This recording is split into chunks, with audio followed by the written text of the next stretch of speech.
at it again, guys. Hopefully this will be an easy fix on this one. Runs. I got this one like 2 years ago or something like that.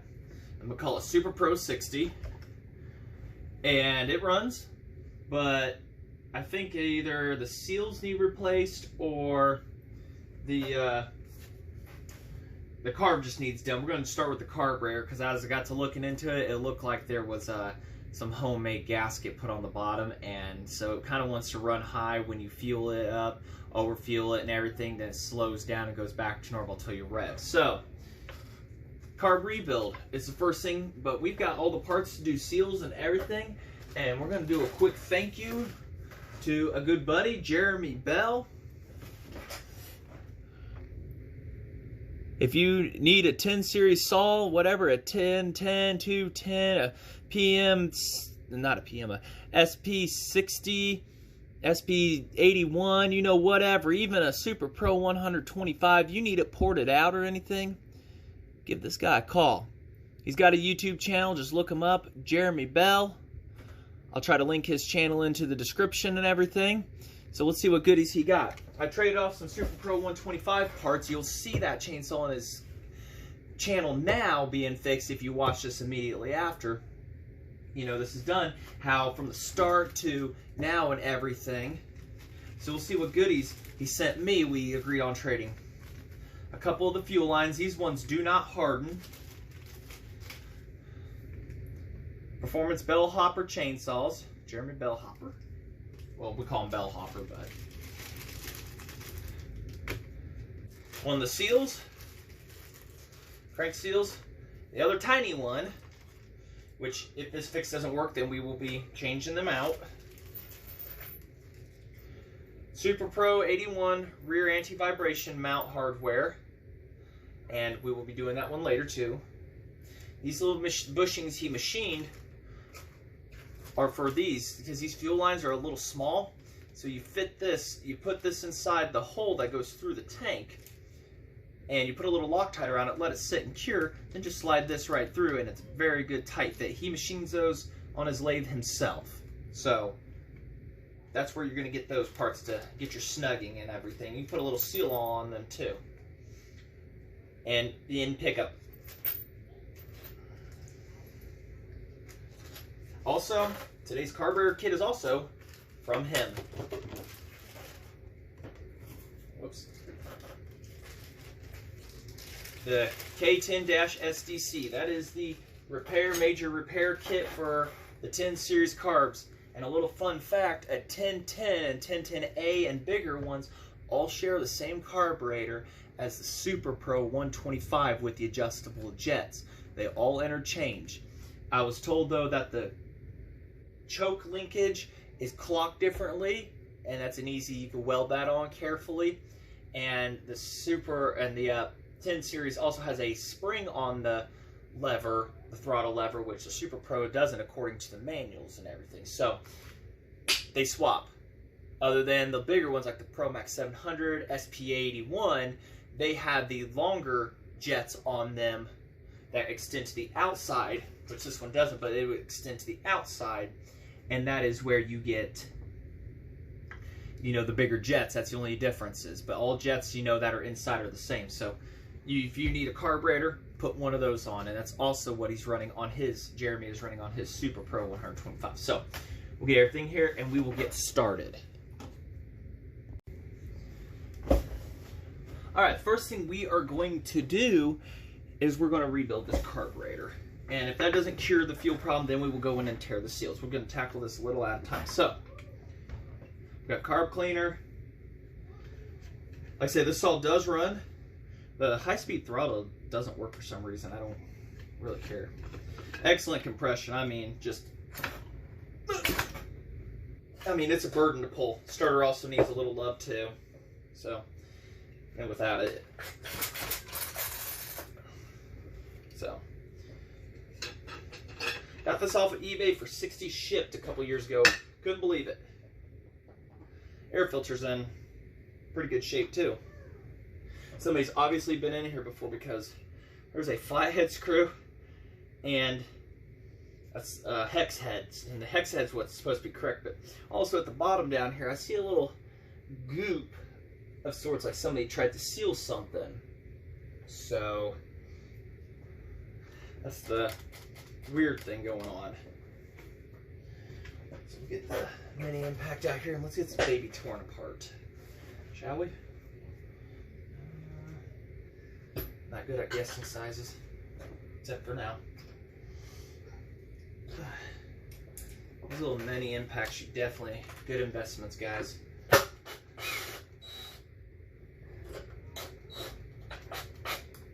Give it up.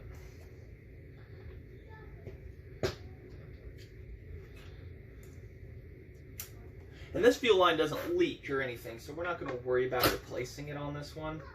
It's still good and soft, but if I have to replace it, we've already got the hookup from Jereme.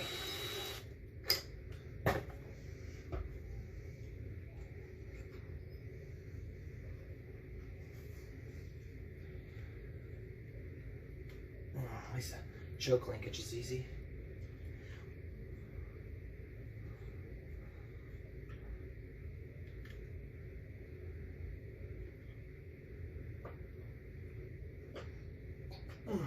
Good fuel line.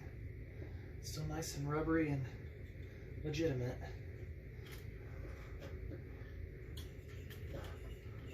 One little trick is also pull the throttle back when you go to try to install the carb. Makes it so much easier. So keeps it above level. If they're looking in here, I don't know how well you guys can see. Blinding is what it is. We'll turn that light down a little. Okay, pretty much nothing. Okay, it's a little better. Alright, so we've got one. Put that piston up, okay. Cover up the port there. Gotta say, that piston looks immaculate. Not a scratch on her or anything. So we've got one crusty, ugly gasket, and we've got all new replacements.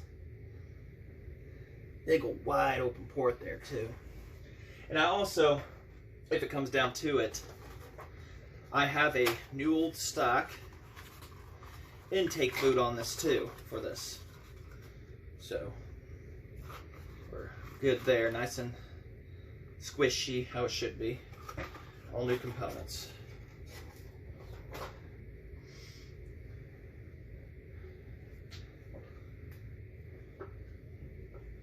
And now using a screwdriver as a prying device, scraping. So, need a gasket scraper.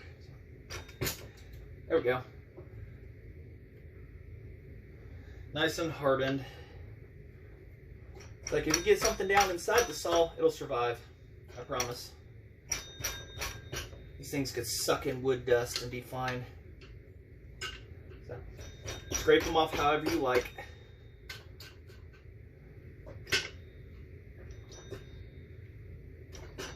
So, we'll get that cleaned up and save you guys that process of that. Alright, let's get to this carburetor, shall we? So, one kit. Okay, there's what you're after for if you've got a wall bro.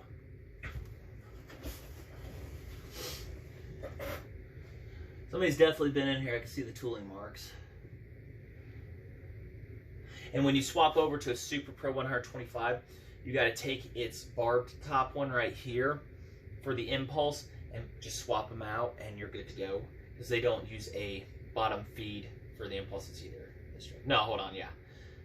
Yeah, I think that's right there, yeah. Except they mount it weird or whatever, something I can't remember. It's up here, the top one or whatever gets swapped out, and that's what we're after. So let's get this diaphragm apart, shall we? Look at that, I've already got butterfingers. Jereme also does, he uploads quite often on things between family and everything. He has live feeds that he generally does on Saturdays around 5 Eastern time. And you can also find Buck and Billy Ray on those feeds too. And Buckin does his own at around 4 o'clock, I want to say Eastern time too, even though he lives in Vancouver. And you can find that on Buck and Billy Ray's channel also.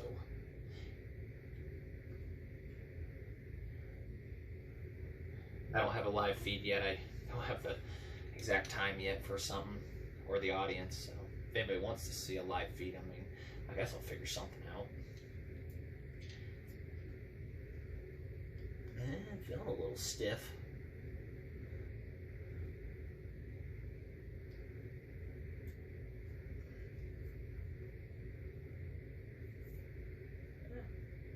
Not too bad. Alright, what we're going to do is this. Keep everybody in order.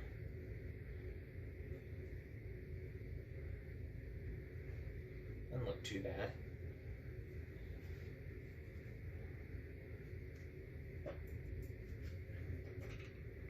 I'm hoping a carb rebuild does it. It might have been a leak just at the base. If not, then we will tear further into it. Ugh. I wonder if I can even get this one. There we go. And make sure I keep it up where you guys can see. So we're going to take all the guts out. I've never replaced the Welch plugs in it, and might not start today.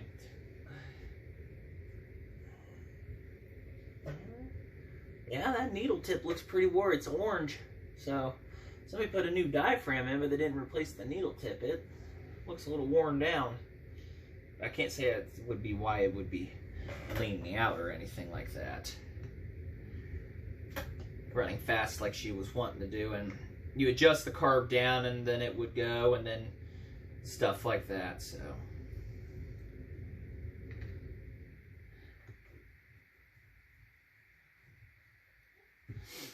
when I got it, it came with this banana bar. If you've never seen one of those are like an old safety prototype bar. You couldn't flip them over or anything to use the other side. It kind of was a flop.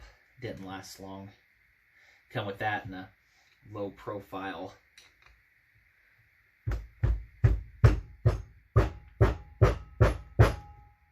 Separate things how you wish to. Use caution. The top part doesn't look like it ever been. There we go. Separated. Yeah, that's the part you take and swap out for the pump assembly and everything. So a little stiff.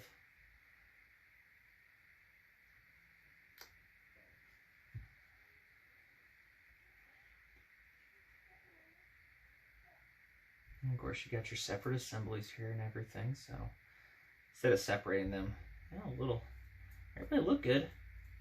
Not too stiff. So, of course, like all the high and low speed adjustments, we will. I'll have to go outside and spray all these off. So there's your high. And the idle we don't need to mess with or anything like that. Don't need to take it out. All it does is open up the butterfly. And the low's longer, the high is shorter. Imagine that. That's pretty much your basic body on and everything. You can pick those out if you really want to and clean in there. But there's a little bit of nasty stuff inside the chamber here. So imagine the rest of the carb might be like that in some spots. So we'll go outside and get that sprayed out here real quick and then let her dry off and get this tossed back together. Okay, apparently the camera fell down right afterwards and you guys didn't yell at me saying I can't see. So we rebuilt an entire carburetor and didn't have a single shot of it on there. So whatever you saw me do here, you reverse the process on here. And I didn't have to reset the needle height or nothing, the lever, because it was perfect. So, yeah, my bad. I really don't want to take this apart to redo that. So, I think we're going to be good to put that back on the saw. Dang it. I was really hoping for something better. So, where's our needle at? There's our needle. And look at the tip on it, how it's orange. It's pretty wore down, so might have been getting slightly overfueled from that. So we'll get it tossed back on here, and we will keep trucking on. And it started up, and I sneezed. Okay, well, there's no gaskets in this kit or anything like that, so we're gonna have to make our own base gasket. Get this mess cleaned up and stuff like that, and we will. And we've got the materials to do that. It's really simple to do. So, there's a smaller piece of Carapac, and I need an ink pen. Really simple to make these. We'll get ourselves the scissors and everything. I guess I shouldn't start my video so quick, huh? All right. Let's see from all the materials. Gasket cut out. Impulse hole. Everything is good. So let's get this thing tossed back on. Once again, I apologize for you guys falling on your face there. And whoops. So the hardware through. Both surfaces are clean. Get this fuel line reattached.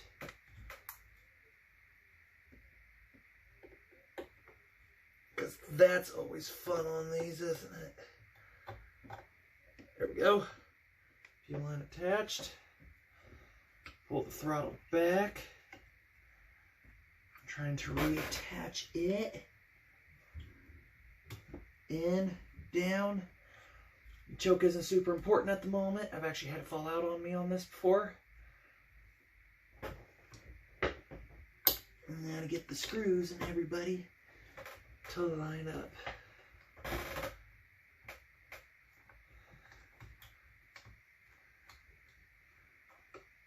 And of course the gasket fell out of its slot because the screw fell out. There's some hardcore 1010 guy out there, you know, like, that's not the correct way to do it. I do it this way.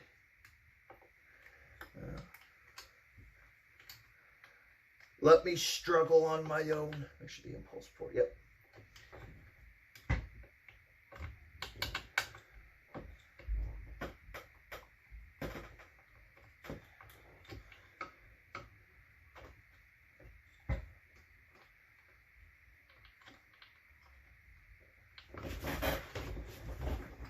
Oh, there's probably an easier way, I'm sure. Just gotta find that one.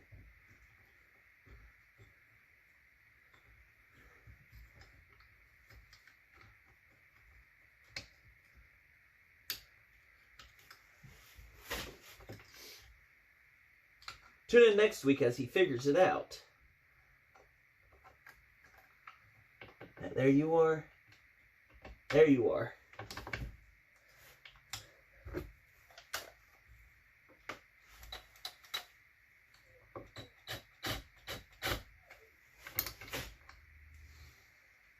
One eternity later.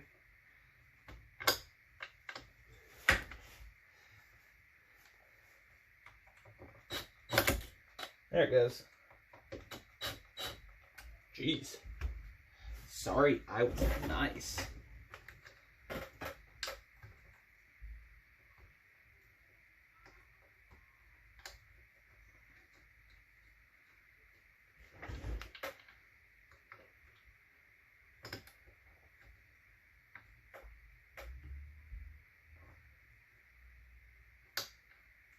And of course, that wants to do that. It's like if it ain't one, it's the other, not lining up the holes.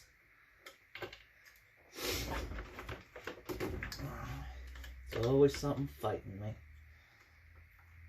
Oh, come on, Brian. You could do that here, Jeremy, now.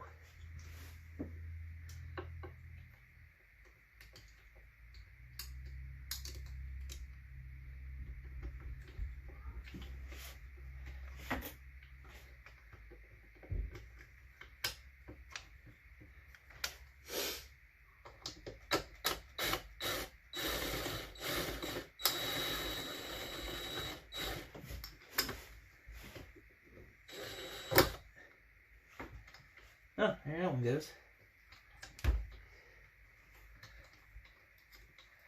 Ha! I got it. That took entirely way too long to do, people. I just want to say that.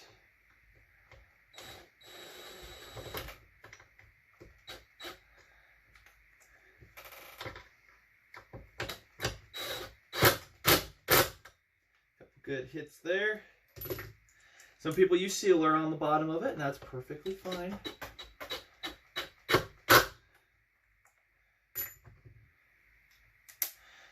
And some people don't.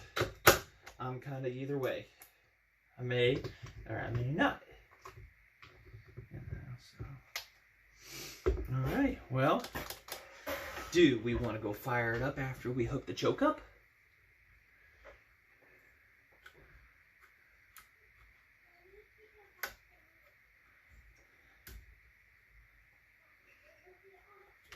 There. That's why the choke link is falling out, because that little piece or whatever. Alright, well there it is. So, how to take forever to rebuild one of these carburetors and skip it because you all fell on your face and I didn't check you guys for 9 minutes and 45 seconds. So, we'll get that and everything, and if that don't do it, then we will have to take it back off and pull a couple screws here, do the tank, yank it off and everything, and go from there. Yeah. So start her up. Well, she's pumping fuel from the tank because I had to put a new line on because it tore down here on the old one. But I took this off, bone dry inside the metering area. But when I pushed on that, fuel squirt out. So the metering height I had to pry up ever so slightly in hopes at that, because that's completely dry right there. So as you see, it is as it just came off. So bear with me, guys. It wants to run, but I had to keep bottle feeding it. That tells me she ain't drawing fuel, ain't getting past the lever here. So, and into the diaphragm area. So we'll get this tossed back together now that I've got that pushed up slightly to actually be able to push down on that.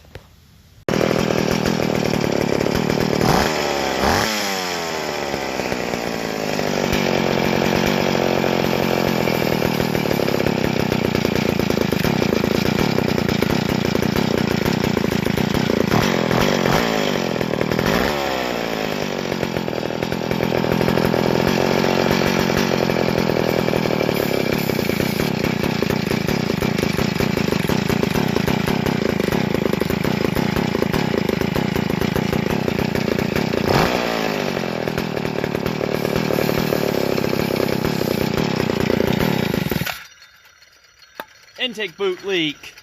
We got one of those guys, so guess what we go and do next in part 2. So thanks for watching, and we'll see you on that next part.